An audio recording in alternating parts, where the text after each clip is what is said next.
Hello children. In the previous class, we have learned about factors. In today's class, we will be learning about highest common factor of the numbers. First, let us know what is the meaning of highest common factor, HCF. We will understand this by taking some examples. For example, you have to find the highest common factor of 8 and 12, suppose. Here we will write what are the factors of 8 first. Factors of 8, what we have? 1, 2, 4 and 8. Similarly, factors of 12. Factors of 12 we have 1, 2, 3, 4, 6 and 12. Now in this, we'll take it out common factors. Common factors. What are the common factors here? 1, 2, 4, that's all. So, these three are the common factors of 8 and 12. Now, from these common factors, which one is the highest? Obviously, the last. Now, from these common factors, which one is the highest? Obviously, the last number will be the highest. So, highest common factor is equal to what? Here we had 4. So 4 is the HCF of 8 and 12. In this way we will find HCF. This is the meaning of highest common factor. Now let us take some other example.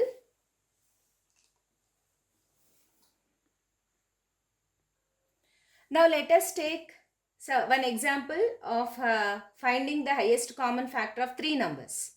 Suppose we have to find the HCF of 3 numbers. We will take 32, let it be 80 and 96. These 3 numbers HCF we will find.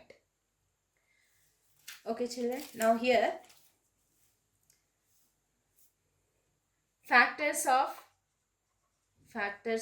32, first we will be having 1 in, and 32 is divisible by 2, so 2 is the factor. Next number 3. 32 is not divisible by 3, so 3 is not a factor of 32. Next 42 is divisible by 8, so 8 is a factor. Next, and next number we will get 16 and we will get 32. So 32 factors are 1, 2, 4, 8, 16, 32. Next we will see factors of 80. What we have the factors of 80? 1, 2 and in 3, 81 is not divisible by 3, so 3 is not a factor.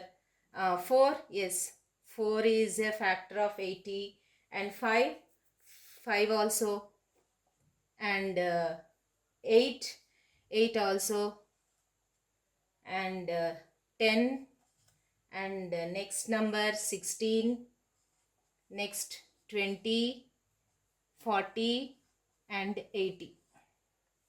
Okay children, so these many factors 80 is having, isn't it? Now here one trick is there children. One trick I want to tell how we can easily find out the factors. For example, when you are writing the factors like this, then you have to see which consecutive factors, if you multiply your, then you have to see which consecutive factors, if you multiply, you are getting 80. Okay, that means after writing 2-3 factors like this, then you see which two consecutive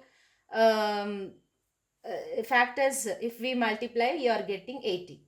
See, here we had, if these two you multiply, then what you are getting? 80 you are getting, isn't it? Now after getting up to here, then no need of to see whether this number is divisible by 11, 12, 13, 14 like that. Okay, directly what we can do is, the before 8 what is there? 5. So 5 into what will be 80, that you have to see. Okay, so 5 into 16 is 80. Next, 4 into 20, 80. 2 into 40, 80. 1 into 80, 80. Okay, children. So here up to 10, suppose if you get up to 10 factors, then directly we can see before 8 what factor is there? 5. So 5 into what will be 80, you have to think. In the similar way, we'll apply this trick for finding the factors of 96. Okay, factors of 96, what will be having? 1 is a factor. Okay, is even number, so it will 2 will be the factor of 96. 2. 3, yes, 3 is a factor. 4 and 6 is a factor. 8 is a factor. 12 is a factor. Now, after writing up to here, or you see which two numbers if you multiply you are getting, which consecutive factors, okay, immediate factors. So we can see here that 8 into 12 if you do, you will get 96. So after this one, no need of checking whether this number will be divisible by 13, 14, 15 like that. Okay, so immediately what we can do is, the next factor you can find like this. 6 into what will be 96? 16. So like this you can write. 6 into 16 is 96. Next, 4 into what will be 96? 24. Okay. 3 into what will be the 96? 32. So the next factor will be 32. What will be the next factor? 2 into what will be the 96? 48. Okay. And the next factor will be obviously 1 into what is equal to 96? This is 96 itself. Isn't it, children? So this trick you can apply for finding the factors easily. Okay. Now here we got the factors of these three numbers. Now we will see what are the common factors. Common factors are 1, 2, next 4, next 8, next 16, 16, and no other common factors are there. In these three numbers factors, which are common factors, that numbers only you should take, children. So these are the common factors we got, and from these common factors, which is the highest one? Highest common factor is equal to this one, 16. So 16 is the highest common factor of these three numbers, 32, 80 and 96. Okay, children. This is the concept of HCF.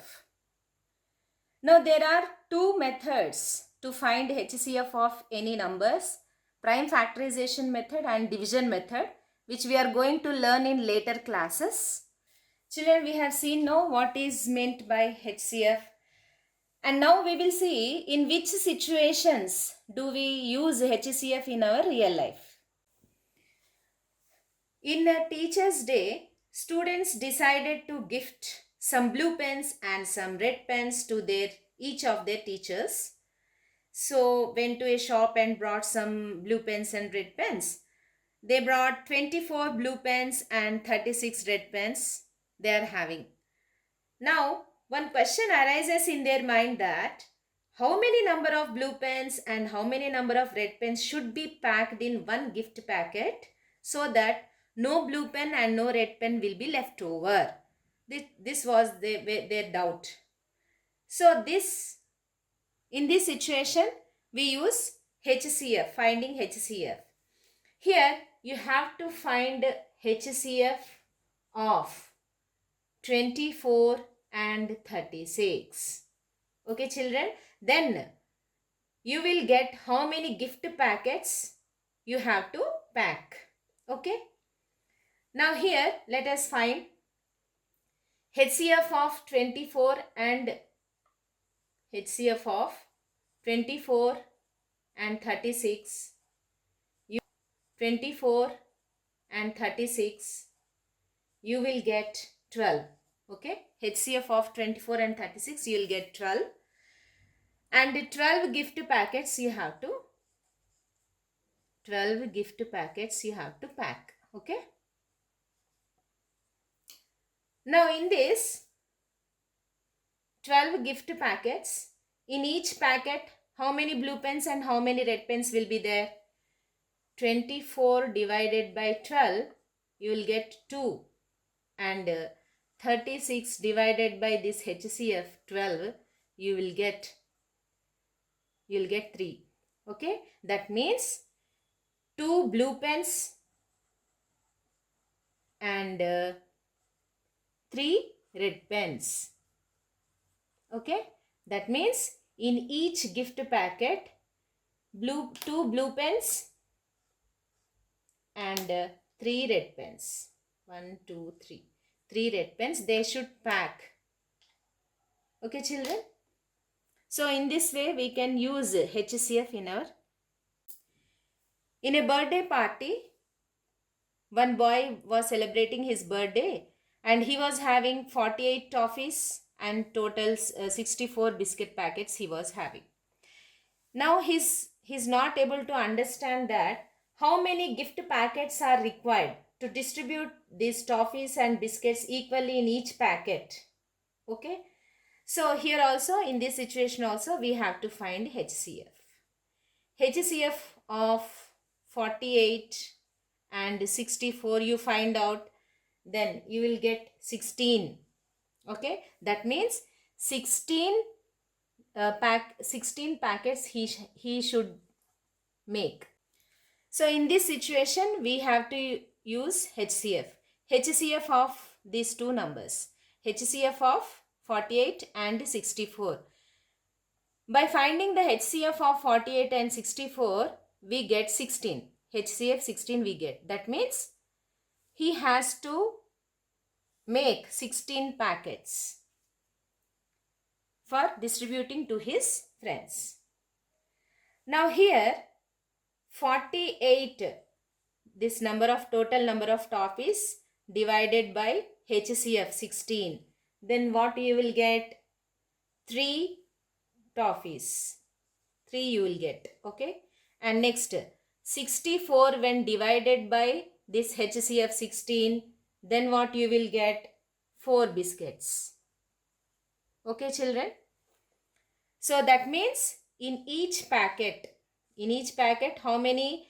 3 toffees and 4 biscuit packets he should pack it.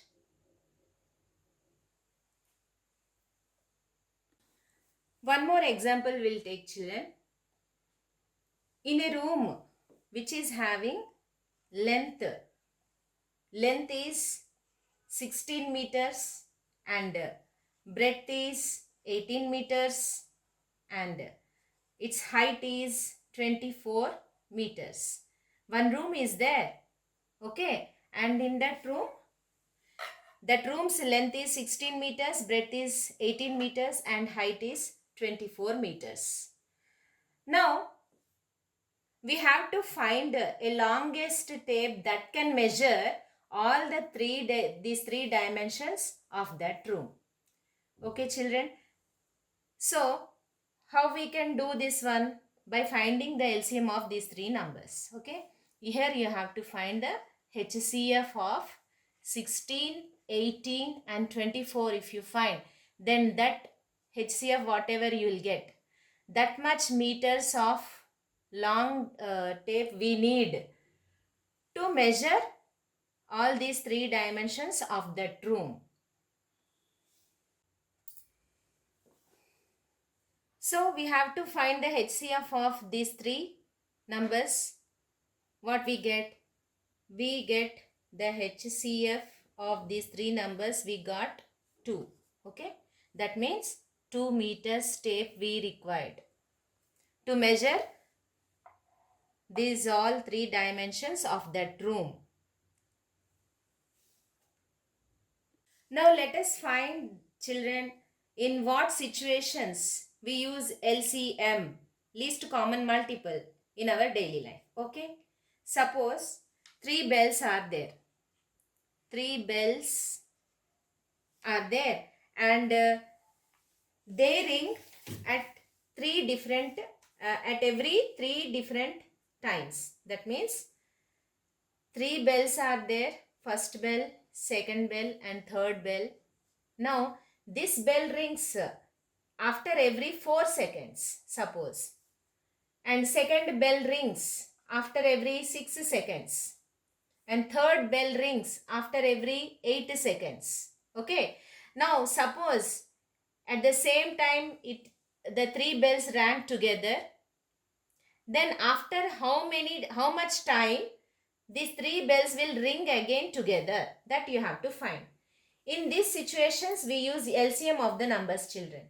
Okay, so LCM of 4 seconds, 6 seconds and 8 seconds you have to find. After finding the LCM of these three numbers, we got 24 we got. Okay, that means after 24 seconds,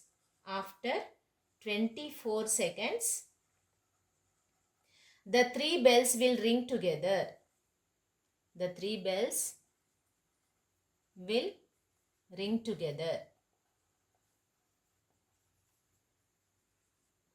Like this, we can use LCM in this type of situations, children. Next, let us take another example. There was a bus stop, okay, and there was a one bus stop, okay, and one bus, first bus, let us name it as first bus. The first bus comes every 5 hours. This one will come every 5 hours, it will come. And second bus is there, and this second bus will come to bus stand every 10 hours, suppose. Okay, then suppose if these two buses started from here at the same time, now after how much time again the both buses will come here in this bus stop, that you have to find. Okay, in these situations also we use LCM. We use the LCM of 5 hours and 10 hours. Then we will get, if we find the LCM of 5 and 10, we will get 10. So after 10 hours, the two buses will come at the same bus stop. In such type of situations also, we use LCM.